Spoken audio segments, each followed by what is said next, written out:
I can't believe I actually have this. What's up, everybody? This is the Mega Bloks, yes, Mega Bloks, not Mega Constructs, Call of Duty Zombies Nuketown set. Came with 397 pieces. It's real. It is not a mock creation. It's not custom built. It's actual retail product. Was not sent to me by Mega Bloks, or now Mega Constructs. I bought it at retail. Did not get it off eBay from a scalper selling it for $100 or $120. I got it from the place where all those scalpers got it from. And I paid the same price they all paid for it. $40 off Amazon, shipped from the Amazon warehouse. It showed up there out of the blue in my recommended items on some page, and yoink, of course I had to immediately get that thing. It's real. The story behind this and why I'm freaking out about it is that pictures of this first surfaced in 2014. This was going to be a thing. It didn't look exactly like this. They were, I guess at that time, pre-production pictures before they got the final design absolutely worked out. And after that, we heard nothing of it. We saw nothing of it. In 2016, a handful of folks got some that I believe were sent to them by Mega directly on a promotional basis. But as far as I have seen, nobody's ever been able to buy these things just at stores. Certainly never showed up at any stores near me. I've never seen them online for sale before now. So this is kind of a unicorn of a set. And it's really nice to actually be able to get it at a normal price. Completely caught me by surprise. And it is hope. The hope for this set to be released is the reason that I never got rid of my original Mega Bloks Nuketown house. So I can now do this. Finally. The hope was very, very slim, very dim. It was just a tiny sliver of it. But I held on to it. Held on to the original house, didn't take it apart, and now I can finally do this. It's like a tiny little dream come true, one that I never thought would. So obviously, it's supposed to be the same house, one pre, one post-apocalyptic, and you can clearly see the relation between the two. They did not go direct with the builds in terms of, just basically starting from the non-destructed version and then just taking some parts off and recoloring and such. This actually is a custom build. It's specially designed for itself, for its targeted, I guess, original retail price that they were going for to fit the number of pieces in there that they wanted and all that. So it's not just a recolor minus some pieces.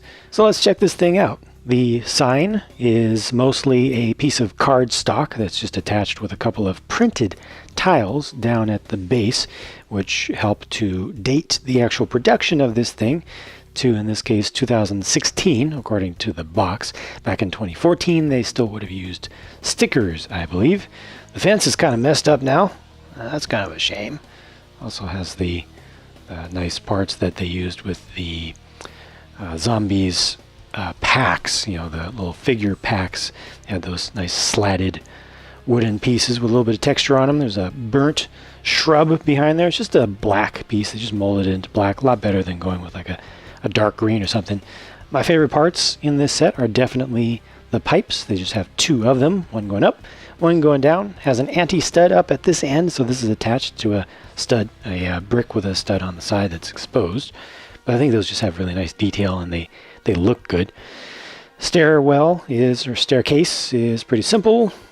These are kind of ladder type elements, kind of makeshift ladders that are just attached on their sides, which works just fine for what they're going for there. Got the little deck, and I'll go ahead and just continue with the top. Just one single flame element. That's not the greatest looking piece of flame, but they're just trying to get the idea across. I was a little bit disappointed with the small number of pieces of glass. Most of this is supposed to be broken out, but I really like these pieces.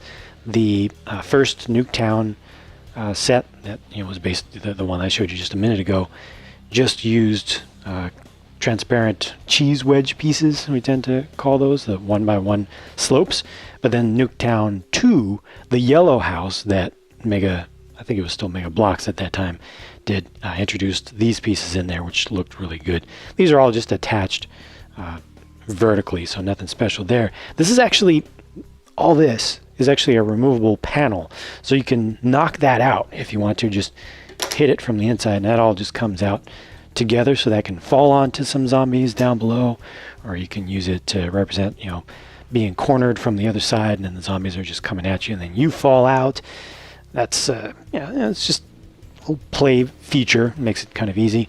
The shutters are able to hinge around in different ways, so you can really make those look like they're just falling off the hinges, but they'll just stay there in place. Or you could be all nice and neat about it, like the zombies have come along and actually made this into a nice warm home, and they open it up and try to get it straightened out a little bit better. Nice windows there with the 4-pane design. It's just one single piece, but it looks pretty good. The door is a little bit disappointing, or is it? I don't know. It's just supposed to be a mock-up house anyway, so there's no door knob on the door. That's also on a single hinge that can rotate all around however you want, so you can make that look extra distressed. You have some kind of masonry style bricks with just a little bit of curvature around the top that are used to add a little extra texture around the base of this thing, just above the foundation. And then some of them are just regular bricks. A lot of them are regular bricks. And then this is something that can be used as a handhold if you want to have a figure climbing up there, but it's also part of an action feature. So if you look around the back of the house, you've got a little piece of terrain plate here that is able to rotate around, and by default it kind of stays in place, and I like the little shaping around the edge of that. It makes it look more broken up, kind of randomized. But you can also just pull this out. This is a little small assembly that can be used to pull that piece of floor out, and I just knocked one of the zombies over. You could have a figure up on top of that, but there's not a lot of room to really swing a person out of the way. So most of the time, if you actually have somebody attached with their feet attached to that surface there, they'll just hit their head against the edge back there. But there's things, there are different things you can do with that. It doesn't look all that great from the inside, but it does look pretty well burnt up. Good choice of the marbled and speckled parts like they used for the original Call of Duty Modern Warfare tank, the Abrams tank that they did. It's that same color scheme. The back of the deck is supported simply, but I appreciate this extra room that's under there that gives you good spaces. I think some nice posing spaces, and they have the Coca-Cola machine, double tap root beer. This one has 3 prints, actually 3 exclusive prints for that, with this sign here with the 2x2 round tile, and then you've got the 1x4 brick down here, and also an actual bottle of double tap. So I think this actually pairs up really well with this particular zombie, because he has the articulating elbow there, so he can be offering you, if you want to take a swig of this, or he can just be selfish and gulping some down himself. You can just kind of get that angled. Looks pretty believable. And here are the zombie dudes themselves. The really nice variety of parts, showing the different heads that they made for the zombies line, the different torsos, the different leg assemblies, and the guy on the far left actually has 2 articulating arms or articulating elbows.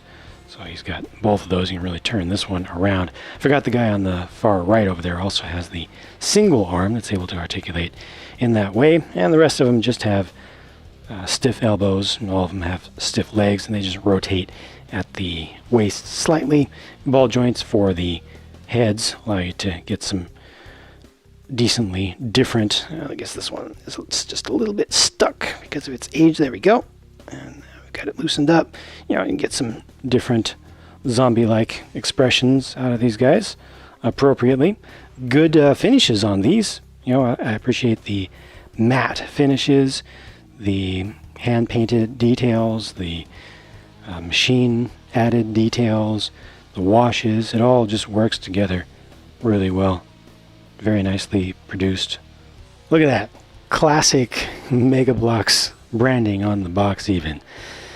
Well, that's the set. Zombies, Nuketown. It actually happened. It really happened. So if you want one of these, I suggest looking for one that's sold for its actual price of $40.